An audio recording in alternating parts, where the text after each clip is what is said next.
You walk into a room. No one has said anything yet. No one has asked your name, but something is already happening. Silent, invisible, instantaneous. A decision is being made about you before you even open your mouth, and you feel it. You always have. If any part of this sounds familiar, you're not alone. And if you ever want to share your experience, the comments are open. There's a judgment that happens before the words are spoken. A bias that no one controls, but everyone carries. And it decides in seconds whether people will trust you, like you, or simply walk away. All this before you say a word. Have you decided whether you trust someone before even hearing what they have to say? There's a moment briefly almost imperceptible when you look at someone and you just know, you don't know what, you don't know why, but something inside you has already made a decision. You trust, you don't trust, you like, you don't like. All this without a word being exchanged. You try to justify it afterward. The person seemed serious. They had a strange look. Something didn't add up. But the truth is, the decision had already been made before any rational analysis. Your brain processed something, a gestura, a postura, a microexpresión, and concluded. You simply felt the result, and what's most disturbing, you do this to everyone. And everyone does it to you. There's a silent version of who you are that people pick up on before you even try to show anything. And that version often defines everything. You carry this version without knowing it. It appears on your face at rest, in the way you enter a room, in the time it takes you to look someone in the eye. And people read it. They always read it.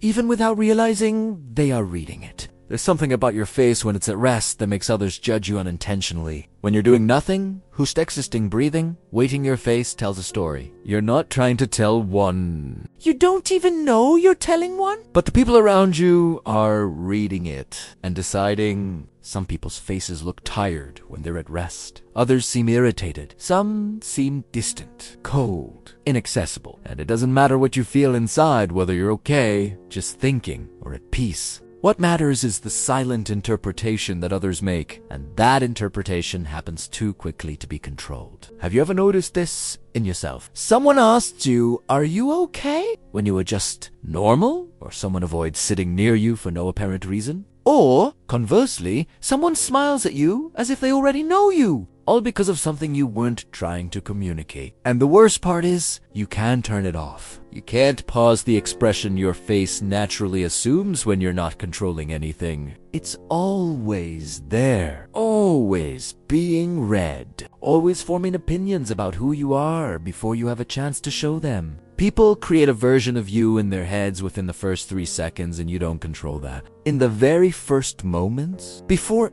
any conversation, before any introduction, people have already formed an image of who you are. They didn't do it on purpose. They didn't stop to think. It simply happened. And that image, that initial version of you, will guide everything that comes after. You can be kind, but if in those 3 seconds you seemed reserved, the person will interpret your kindness with suspicion. You can be insecure, but if you seemed confident, they will expect you to always be that way. The version they created becomes the filter, and everything you do will be processed through that invisible filter. The strange thing is that you do the same thing. You also construct quick versions of the people around you, and then even when they show something different, you take a long time to update the image, because the first impression isn't just an opinion, it's an anchor. And anchors are hard to move. So you walk through the world carrying these silent versions, versions that others have of you, versions that you have of others. And most of them were decided before any words were spoken, before any real chance of being seen. You can tell when someone has already accepted you or already rejected you before any words are spoken. There's a feeling you can't explain, but you recognize immediately. You walk into a room, your eyes meet someone's, and you just know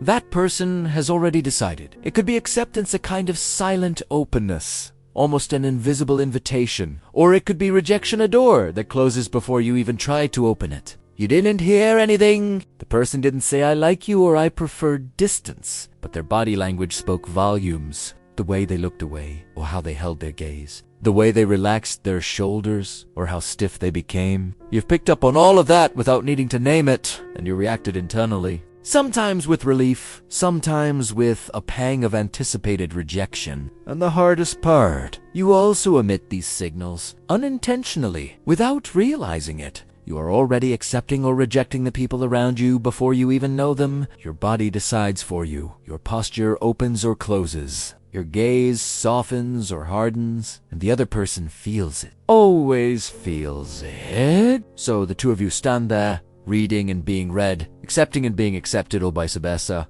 all in a silent game that neither of you fully controls. And that sets the tone for everything that might come next, before a single word is spoken. There's a part of you that tries to appear trustworthy without realizing it in your gestures, your posture, your gaze. You don't consciously think about it, but your body is always adjusting, always trying to send the right signals. When you want someone to trust you, your shoulders relax a little, your voice becomes calmer. You hold eye contact for longer, but not too long, all automatic, all invisible. It's as if there's a version of you that knows how to play this game, the game of appearing safe, approachable, trustworthy. It acts without asking permission, adjusts your smile, controls the speed of your movements, modulates the tone of your voice, and you only realize it when you fail. When someone doesn't trust you and you sense something went wrong, but you don't know exactly what. The strange thing is that this happens even when you're being sincere. Even when you're truly trustworthy, because it's not enough to be you, have to appear to be. And your body knows this. It has learned over the years which micro adjustments make people approach you and which make them retreat. So you live in this fragile balance, trying to be authentic, but also trying to be read correctly. Trying not to force things, but also not being completely neutral. And most of this effort happens outside your conscious awareness, in a silent layer that you don't control, but carry with you all the time. You mentally rehearse how you will enter a place, knowing that something invisible is already being judged. Before opening the door, you rehearse. Not with words, with images. You see yourself entering. You see where you'll look first. You see how you'll position your body, where you'll place your hands, what expression you'll carry on your face. All of this happens quickly, almost like a mental movie of just a few seconds. But you know why you're doing it. Because you already know that the first moments matter, that there is a silent judgment happening before any real interaction. And you want to control, or at least try to control, how you'll be perceived. So you mentally adjust, relax your shoulders, take a deep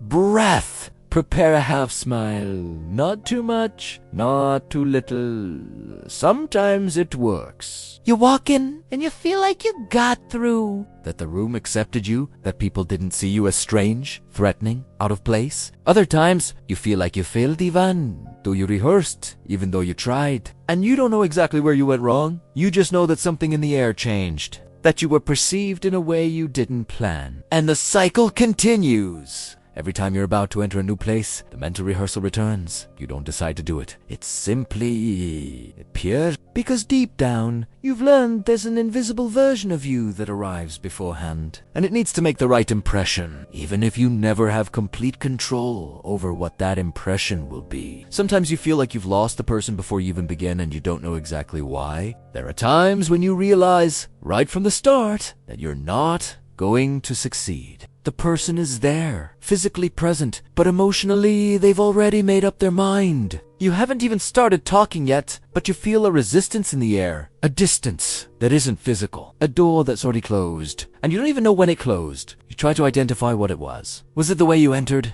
The expression you carried without realizing it? Something in your posture, your gaze, the speed of your movement? You mentally review it, searching for the mistake, but you find nothing concrete. Only this feeling clear, uncomfortable that you've already been discarded before you even had a real chance. And the worst part is, you're still there. You keep trying. He talks, smiles, does everything he can to reverse it. But, you know, deep down, that you're trying to recover something you never had. Because the decision happened on a level that words can't reach. On a level of instant impression, of invisible bias, of judgment that even the person themselves doesn't know they're making. So you leave there carrying a silent doubt. Not about what you said, but about who you are. About that version of yourself that appears before the words. And you wonder, without an answer, what exactly are people seeing? Have you ever noticed that some people seem to like you instantly, for no logical reason? And then the opposite happens. You meet someone and, for no apparent reason, the person simply accepts you. Not because you said something brilliant, Not because you did something impressive. You barely opened your mouth, but you already feel if this person likes you. And you don't know why. It wasn't planned. You weren't especially trying to please. Maybe you weren't even having your best day, but something invisible happened. Something in the silent chemistry between the two of you. Something in the way your resting face matched what that person unconsciously considers trustworthy, safe, familiar. You feel relieved, almost grateful, because somehow you passed a test you didn't even know you were taking. And this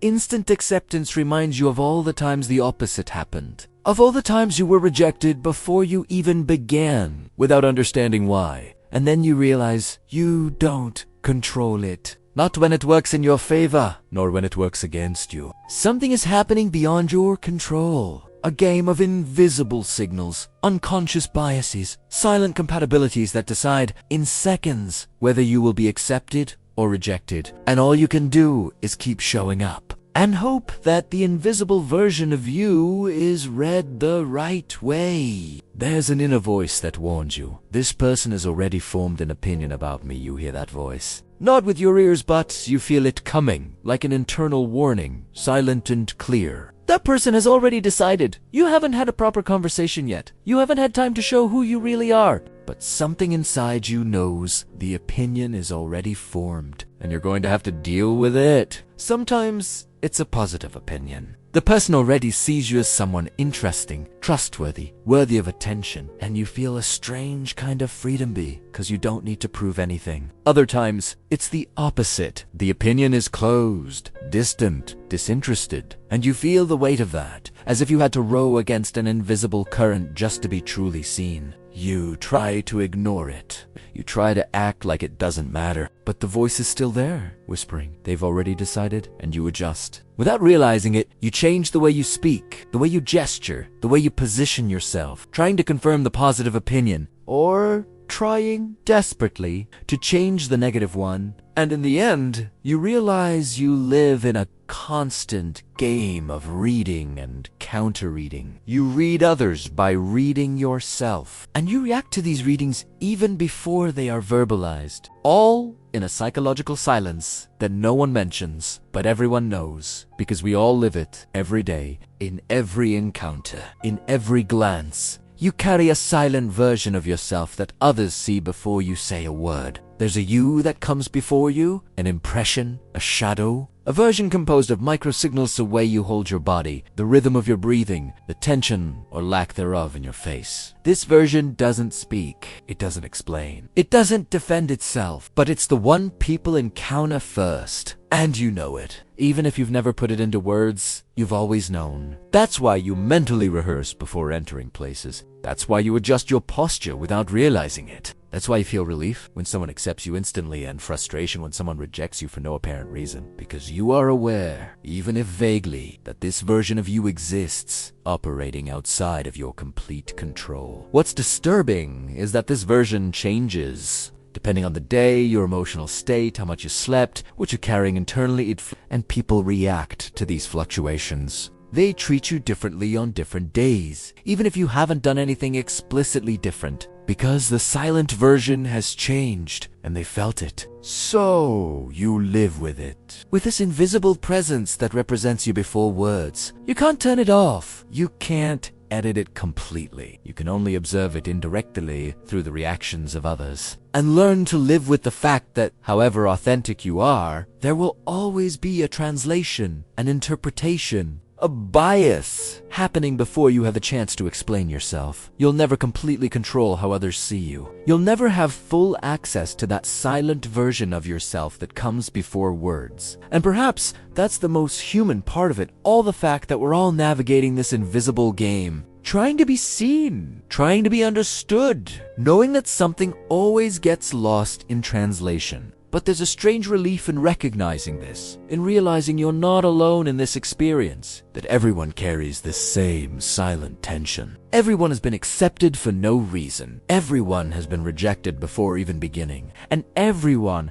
on some level, is just trying to make the invisible version of themselves seem a little closer to who they really are. You don't need to be perfect at this. You don't need to always get it right. Because in the end, what matters isn't controlling every microsignal, it's continuing to show up. Continuing to exist, continuing to let people see you, even knowing that the reading will never be completely accurate, and trusting that eventually someone will pick up on something genuine, something that goes beyond bias, something that recognizes you. If this video resonated with something you've experienced, consider subscribing. Here, we observe those silent behaviors that no one talks about, but everyone And if you want to share your experience, the comments are still open.